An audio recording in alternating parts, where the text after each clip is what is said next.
physiological function is passage of urine, isn't it?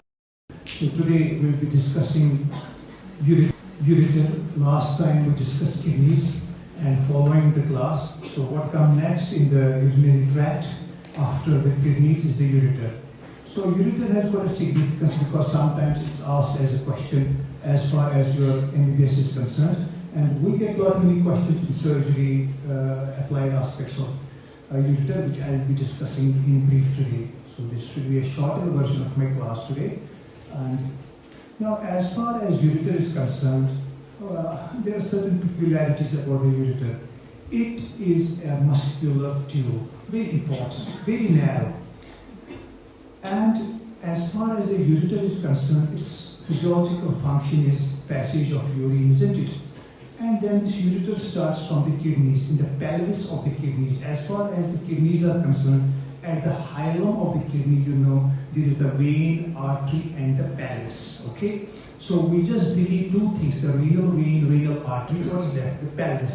So from the renal pelvis, the ureter takes its course. Got it? So as far as this ureter is concerned, it lies posteriorly, the way kidneys lie posteriorly. In a similar manner, the ureters lie posteriorly, and they are muscular tubes which convey the urine from exactly the pelvis of the kidney to the urinary bladder. What part of urinary bladder? We will be discussing that. So the course of the ureter is from the pelvis of the kidneys down.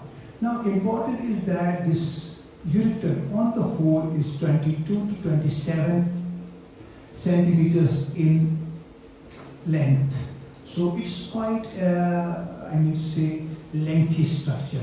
And just because of its length, it is much vulnerable to injuries in the abdomen and injuries in the pelvis. So once there is a trauma, polytrauma, this length is important because first of all, you have to rule out the injuries to the ureter. That's very important. Second thing is that as far as the diameter is concerned, it is roughly 3 mm in diameter. So very narrow. And this narrowness has got a disadvantage which we'll be discussing at some point of time ahead. So the dimension of certain organs, you have to remember the length of the spinal cord, the length of the thoracic duct, the length of ureter. These are some of the questions on the minds of the examiner. So dimensions are important. Why I'm telling you this thing over here? Because this is the way we ask questions, okay, in your exam. So the purpose of the class is to prepare you for an examination as well, and for you to know what exactly is in the examiner's minds, what was asked from you. So this is something, the course, the ureters, and then this is the urinary bladder, and we will come to that ahead. So this is something about the ureter.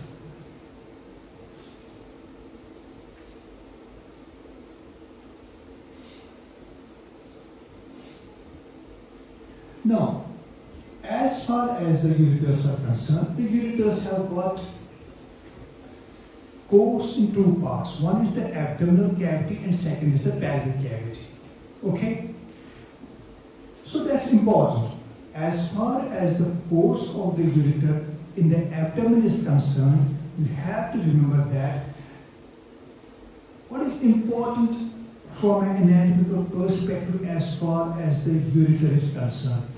So, in the abdomen, the ureter the course is downwards, isn't it? So, in the abdomen, there are certain structures which lie anteriorly, and there are certain structures which lie posteriorly. So, as far as the ureter is concerned, just before that, you have to remember that the ureter is not uniform in its dia. There are certain important points in the ureter why the ureter internally is a bit constricted. So that's very important. So these are the sites of the ureter constrictions. So the internal dia of the ureter is not the same everywhere. At certain places, the ureter is constricted. And different books mention different points of ureter constrictions, but important is that these are the sites of constrictions of the ureter. But the ureter is a bit narrower, okay? So the first is the pelvic ureter junction, where the renal pelvis ends and where the ureter starts. So just at the origin of the ureter, you have got a constriction in the ureter. That is number one. Number second is where the ureter crosses the pelvic brim. After its course in the abdomen, then comes the pelvic brim. So exactly at the point where the crossing at the pelvic brim is there is this another site of ureter constriction. That's important. Number third is here where the ureter is crossed by ductus deferens. Okay, so there's a particular area as far as the relations are concerned where the ductus deferens crosses the ureter. So that is the third point of ureter constriction. And fourth point is why the ureter enters the bladder. Okay, so that's another important thing. And fifth point is the ureteric orifice at the trigone. And now coming to the point which I did not explain at the onset is inside the urinary bladder. There will be the openings of the right ureter and the left ureter. Okay, so that is given the name as ureteric orifice. Okay, so why the right? So over here this will be the right ureteric orifice, and on the left side there will be the. So why the opening of the ureteric orifice? One is at the where it enters the bladder wall.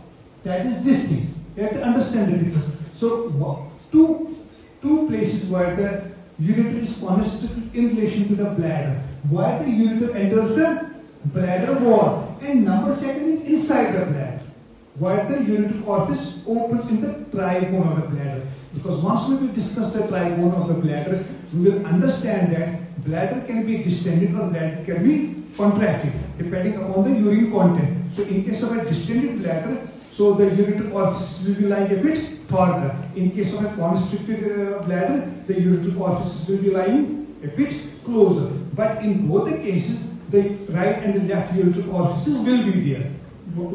The distance may vary, but the point at which the ureter, there is the opening of the ureteric orifices, that is the site of urinary constriction. And why is this important? That I will be discussing as well. So this important fact, why is this is very favorite on the examiner's mind, and this is what is asked in surgery from you, okay, as far as your clinical postings in surgery are concerned. Now, I was discussing about the relations of the ureter. The ureter anteriorly, once it just exits from the renal pelvis, or is a continuation from the renal pelvis, then we have got the right ureter and the. So the relations of the right ureter will be different. The relations of the left ureter will be different. So posteriorly, first of all, we discuss what is anteriorly. Okay, the anteriorly you can see this is the ureter. Okay, and anteriorly on the right side, you'll be having the second and the third part of the duodenum forming the anterior relation, as is clear over here. So this is the ureter over here, a long muscular tube having almost 5 centimeters in the abdominal part and 5 centimeters in the pelvic part. So 10 centimeters total length, 5 in the abdominal part, 5 in the pelvic part. And the course of the ureter in the abdomen is just straight down. And in the abdomen, there is the second and the third part of the duodenum which forms the anterior relation. That is very important. And in addition to that, on the right side, you have the right part of the colon and the right colic vessels. Two important vessels, the right colic vessels and the ileocolic vessels. Okay, they lie anteriorly. As you can see over here, this is the ileocolic vessel and these are the right colic vessels. Then important is the gonadal vessels. On the right side we have the right gonadal vessels and on the left side we have the left gonadal. That means right testicular artery in case of males on the right side and right ovarian in case of females on the right side, and correspondingly same on the left side. So right gonadal vessel, that means the right testicular in case of male and the right ovarian in case of females. So that's important. So they form, as you can see, they almost cross over the ureter, isn't it? That is another important thing.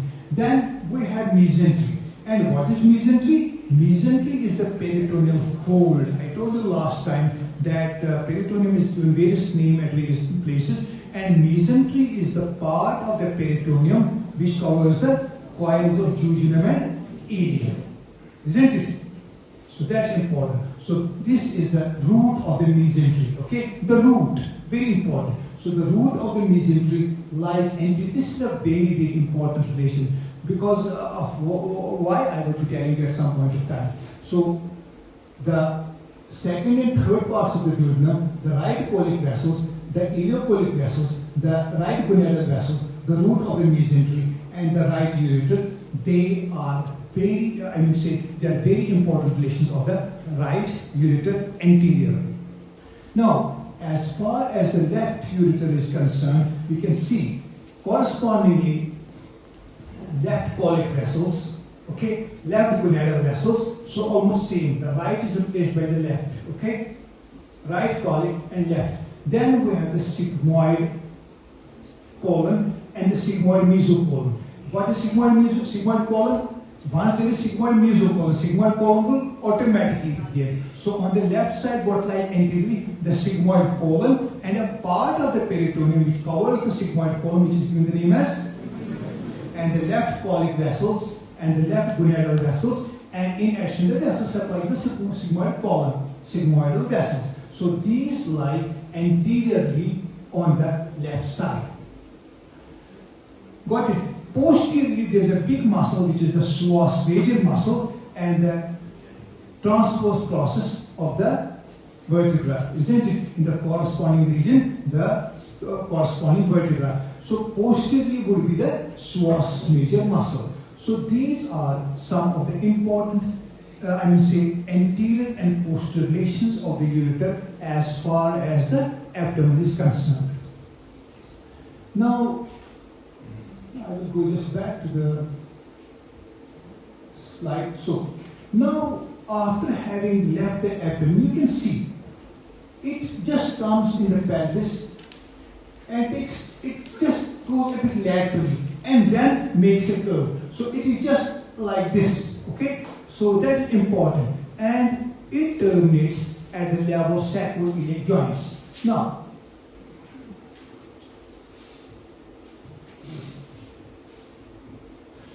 so as far as the course of the ureter in the pelvis is concerned, you have to remember that it terminates at the level and it takes a course which is not straight and medially. It just goes a bit laterally and then goes down medially. And in the urinary bladder, just I told you at the trigone of the urinary bladder, this is how the ureter just goes in. This is the right ureter orifice, this is the left ureter orifice, and this is how it just goes in relation. So this is the trigone of the bladder over here. So this is the anterior, this is the trigone, okay? Not this one, this is the bladder as a whole. So this is the trigone of the bladder, the right ureter orifice over here, the left ureter orifice over here, and this is called as the interureter bar of Mercier, which we will study in urinary bladder in detail, okay? So this is the distance between the two ureter orifices. So this is how it goes in relation to the pelvis. Now, what is important about this ureter is that as far as the blood supply of the ureter is concerned, you have to remember that this ureter lies in close relation, it exists from the kidney. So the renal vessels will be an important source of blood supply to the upper part of ureter. Okay? What? Okay, renal vessels. So the upper part of the ureter will be supplied by renal vessels. Then the gonadal vessels as well. Okay? Then the gonadal vessels. Then the colic vessels. So renal, gonadal, colic. In the lower part, there will be the, in case of females, the uterine vessels, the vesicular vessels, the vessels supplying the bladder. Okay?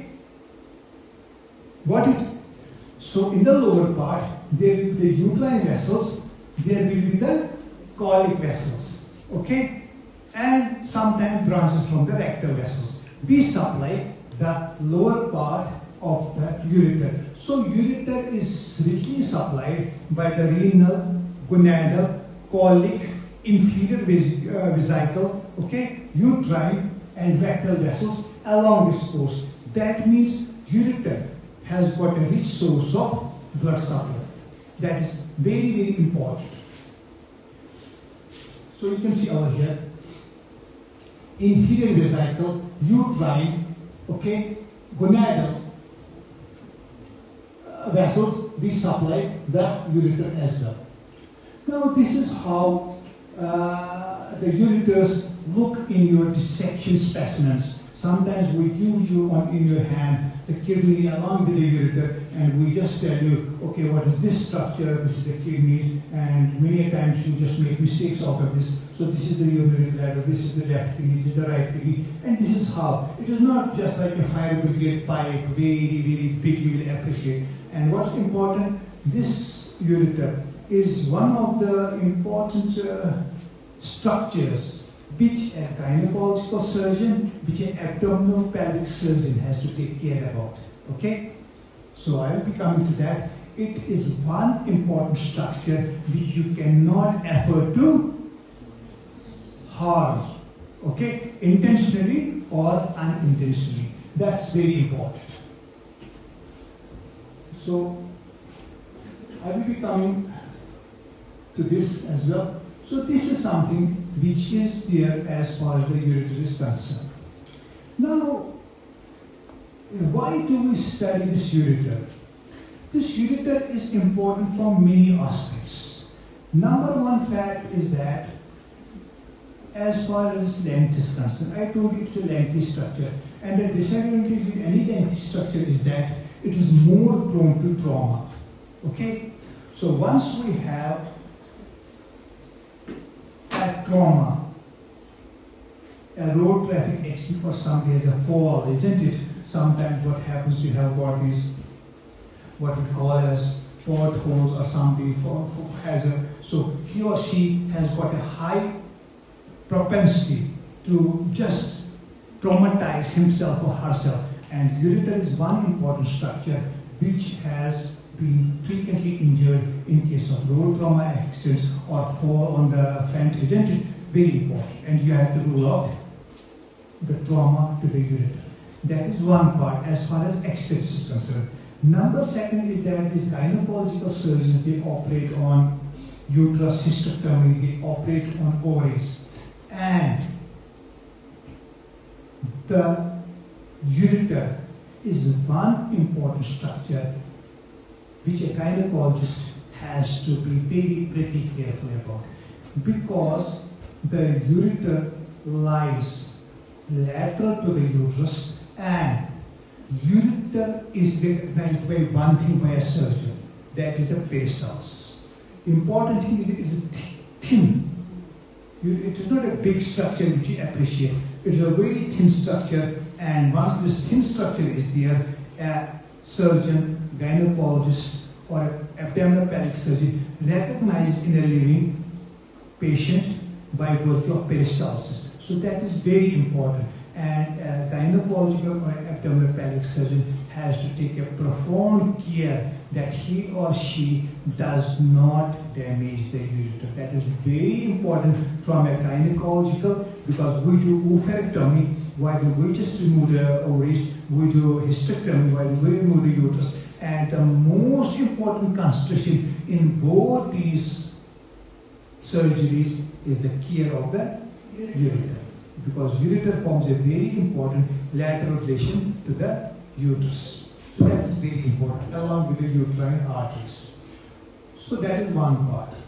Number second is that as far as the developmental aspect is concerned, we have got the development of the ureter. Sometimes what can happen, there can be a duplication of the ureter. Okay, so what we call as duplex ureter. Okay, instead of only one ureter, you can have two ureters. So that can be unilateral or that can be bilateral. So there's a developmental anomaly which we give the name as duplex ureter. Number third thing is that the origin of the ureter is from the renal pelvis and its termination is in the trigone of the bladder. But instead of just ending in the trigone of the bladder, it can end here or there. Okay? So, or the position of the ureter will be altered. That is given the name as ectopic ureter. Okay?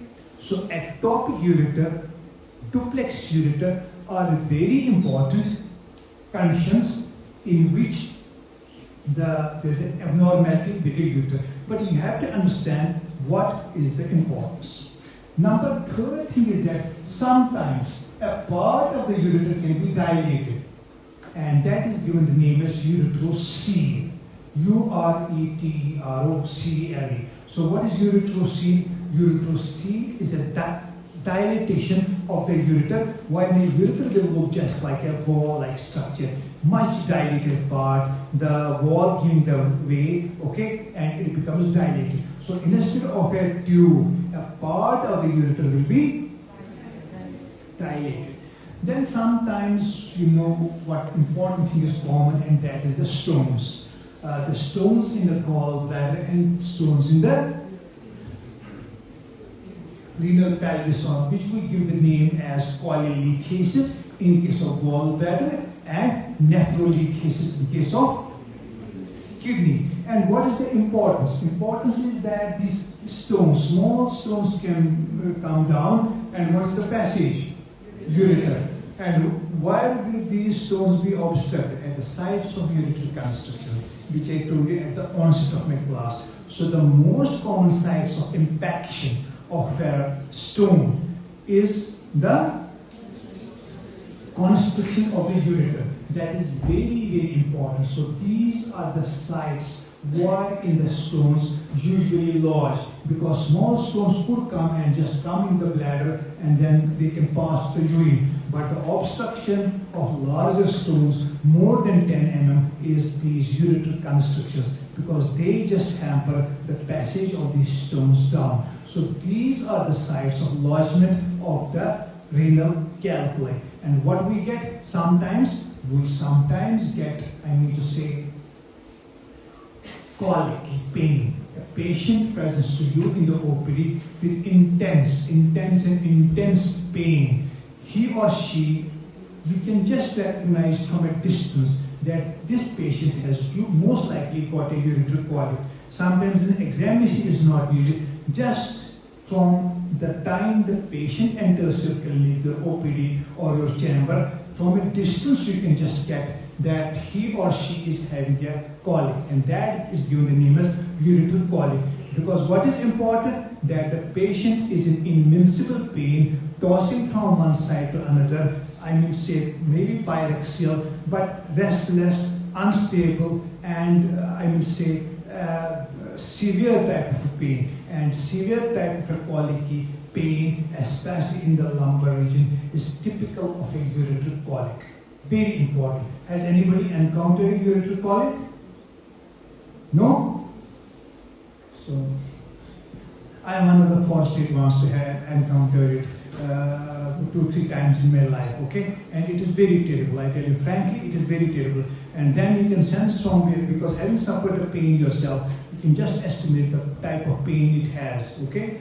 So it gives. So it is very terrible, and important differential diagnosis of a colicky lower abdominal pain on the right or the left side is a ureter colic. There can be other causes as well. So this is something about the ureter which you have to remember as far as then.